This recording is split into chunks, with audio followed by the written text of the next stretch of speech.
Ever wish you had someone to tell you the truth about what it takes to run a successful business and live a fulfilling life? Well, amiguita, you've come to the right place. So grab your favorite cafecito or cocktail, your courage, and let's get to work. I'm Jenna Borges, a therapist, business strategist, mindset coach for entrepreneurs, and a feisty Latina from Miami. And I'm determined to teach you the exact tools you need to stop settling and start kicking some serious derriere. What do you say? Are you in? Then let's get started. Welcome to Latinas Empowering Latinas podcast.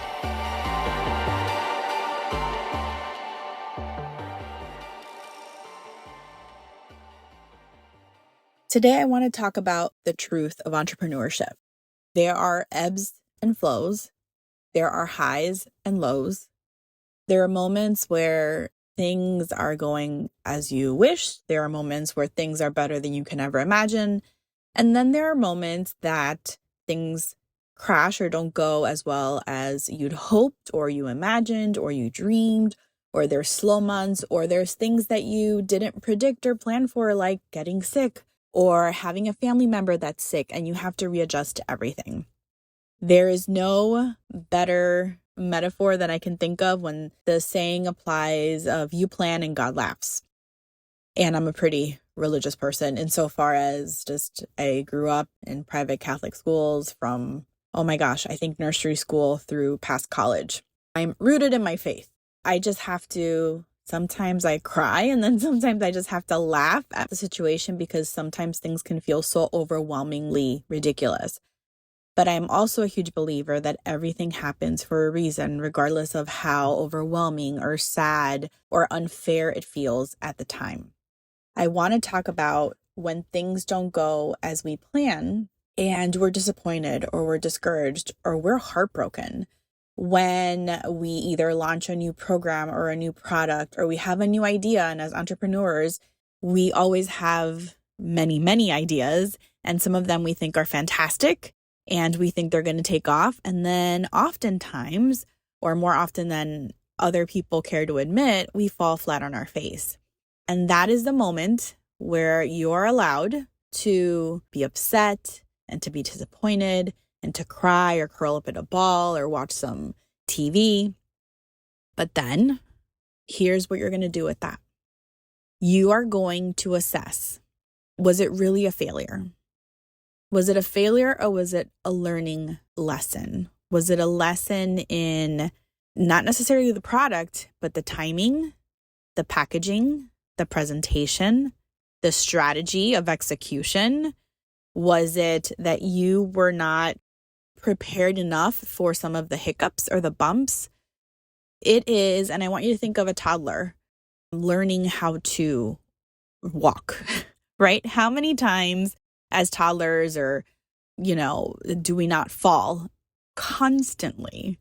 And if you don't remember being a toddler and you don't have a toddler, if you're from my generation, like roller skating, how many times did we not fall on our booties? Like constantly. At one point, I think I wanted to just use like the Charmin commercials and put some tissue on my booty because I fell all the time. And I say this again and again, the difference between the people that succeed and the people that do not are what you do when you fall. And as cheesy as it sounds, you have to just get back up and figure it out. Quite often in my journey, there are times when I come up with these brilliant ideas and they flop. There are some that take off when I'm not expecting, and there's some that flop when I think they're genius ideas, but I don't quit on them. I look at them, I analyze them, I take a step back. Was it the right time? Did I rush through the process? Is it not what the consumers or my ICA was looking for? Is it that I put it in front of people that weren't my ICA? Is it that I packaged it in the wrong way? Was the pricing off? Was the description of the product off? Did I not do enough education about the result that it provides? And this is whether it's documents or courses or coaching or retreats or events or networking events, whether it's my speaking engagements. There are moments when I think it's going to be amazing and it's not as amazing as I predicted. And there are moments when I go in with little expectation, I just go in to serve, and they're phenomenal. And I think that once we let go of some of the attachment of the result that we're expecting, it's not that we don't have skin in the game, but when we don't equate the result with our success, right? When we give ourselves credit for showing up, when we give ourselves credit for the idea, when we say, I have this amazing thing and I'm going to share it, and it's not about whether or not it's amazing, it's about the reception, right? It's the effort that I made putting it together. It's the effort that I made sharing it with the world. It's the effort that I made putting my thoughts on paper or my thoughts in front of other people. It's not necessarily about how it's received. It's that I feel good that I showed up for myself anyway. When those moments fall flat on their face, I want you to assess also your long-term goal. And I want you to say, is what I'm doing now getting me closer? This is really important. Is it getting me closer to where I want to be in the future? And this is vital because there are a lot of people that I run into, and sometimes even myself, I'm guilty of this as well, where I get so wrapped up in an idea and I put a lot of energy into certain things. And then I have to take a step back and say, is this energy that I'm expending on this project, on this event, is it getting me closer to my long-term goal?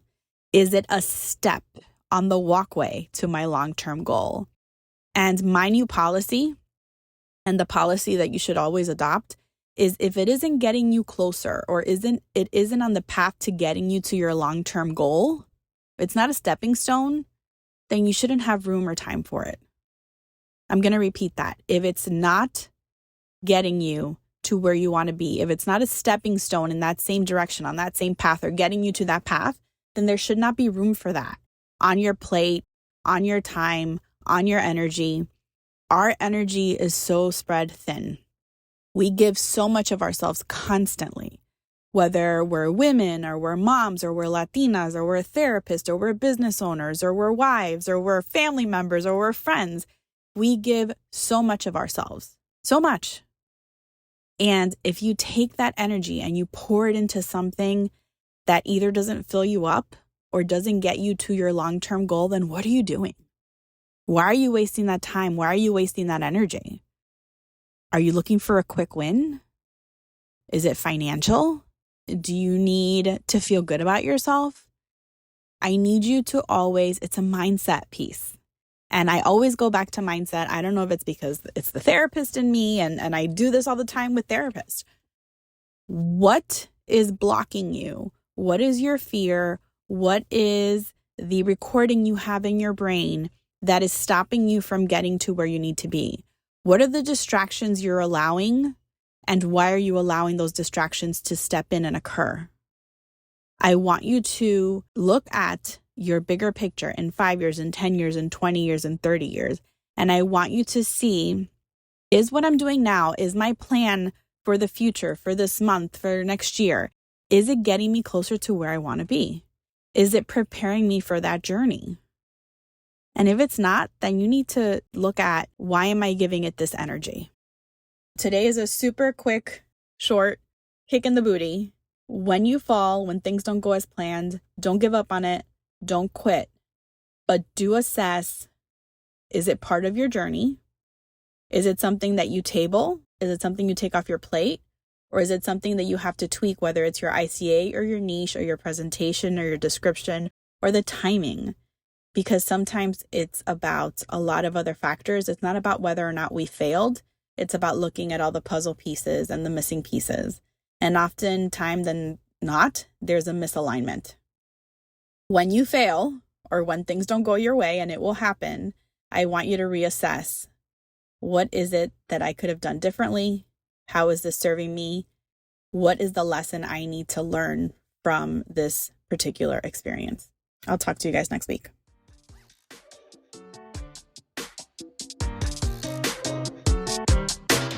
Thank you so much for joining me today. It's always such an honor to speak to you. If you loved today's episode, I would love and be so grateful if you left a review.